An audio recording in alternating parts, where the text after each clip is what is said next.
Okay, so we're back now on the channel, and the reason why I'm coming back is basically because I've got a lot of new hardware, which is the main purpose of my channel.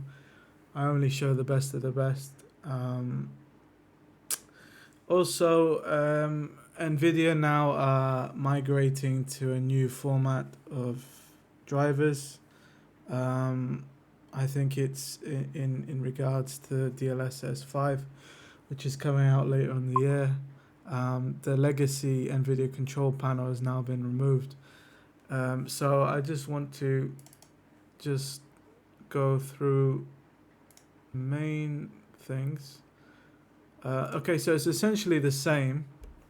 I don't know if most of you probably are NVIDIA users out there. So you have your programs settings, so all your games, with the driver settings. So these are tied specifically to one game. Otherwise, if you want to make settings for everything, you got global settings. There are presets that you need to know about. So if you want to force DLSS or frame generation, you have to click on these settings and you choose a preset. I'm not too familiar with it, but I think B is the best one. Then you have super resolution.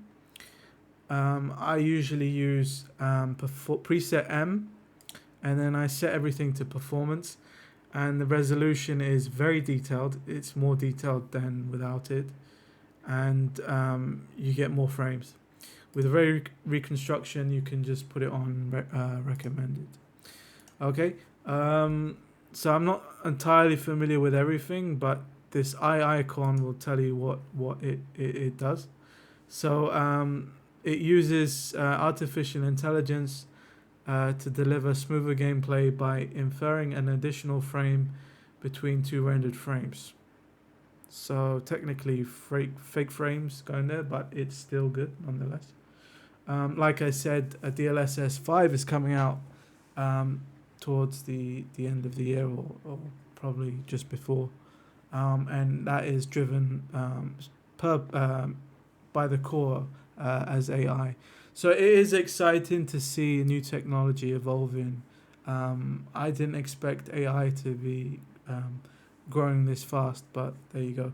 So if you want to turn on smooth motion for games, it's up to you, but it doesn't. The smooth motion for games that don't support DLS won't work. Okay, so you've got your low latency mode. This latency controls reduces latency by limiting the number of frames the CPU can prepare before the frames are processed by the GPU. So essentially, you would want to keep this on.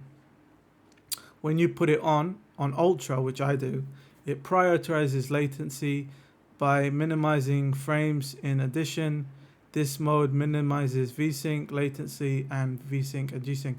Now, what you need to do, from my opinion, is if you have a G-Sync monitor, you need to enable G-Sync and VSync and put VSync on fast, and then in the game turn off VSync, and you'll get your optimum performance. That's what I've learned.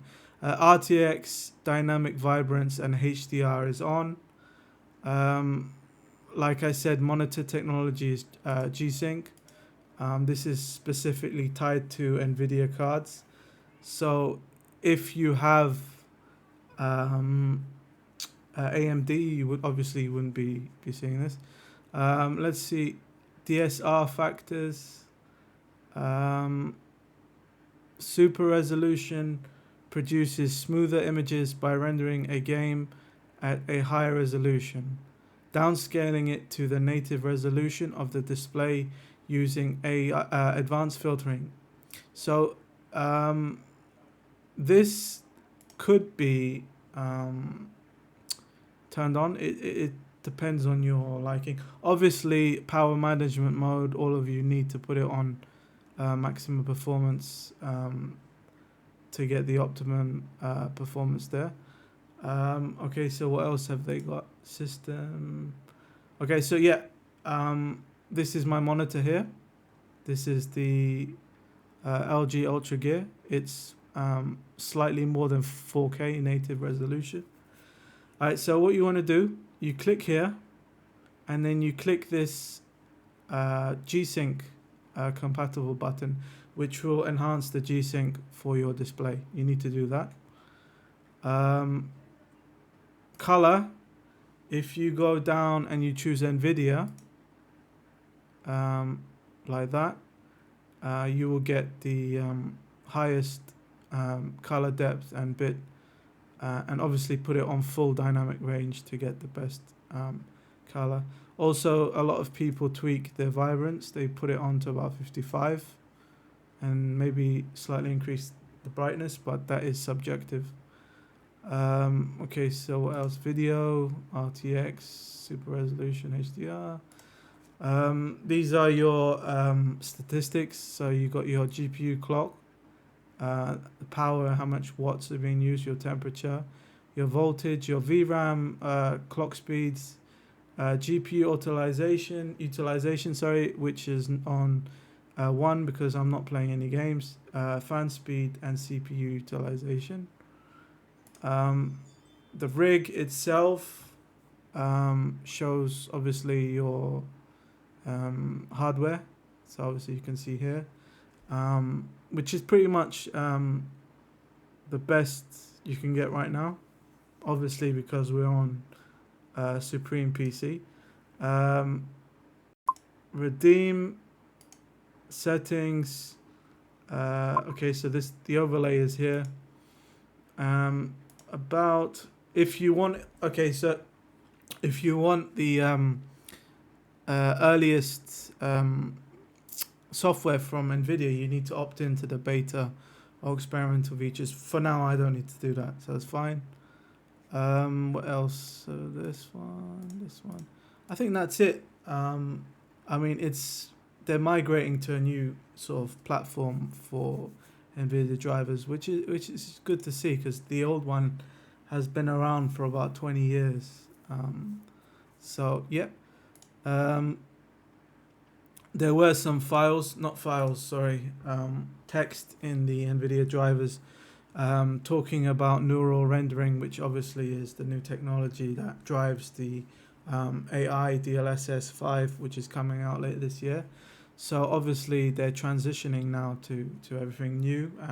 It's exciting to see because I've seen some work with the DLSS and Cadence 2.0, and it's really it's interesting. I will be showing some videos later with that. Okay, so I think I covered pretty much everything with this. Obviously, the latest games supported our First Light and Marvel Rivals. Alright, so that's all I wanted to talk about today. Yeah, I'm trying to stick back to the channel and keep you guys informed because obviously you PC enthusiasts out there majority want to see the latest in technology, which is cool. I might show the office later. I've got some parts lying around, the rig lying around, and show you how I work. Yeah, that's it for now. I'll be making more videos on games and stuff. If you can let me know what you guys want to see, that'll be easier for me to show it to you. Alright guys, that's it for now, and I'll see you in the next one.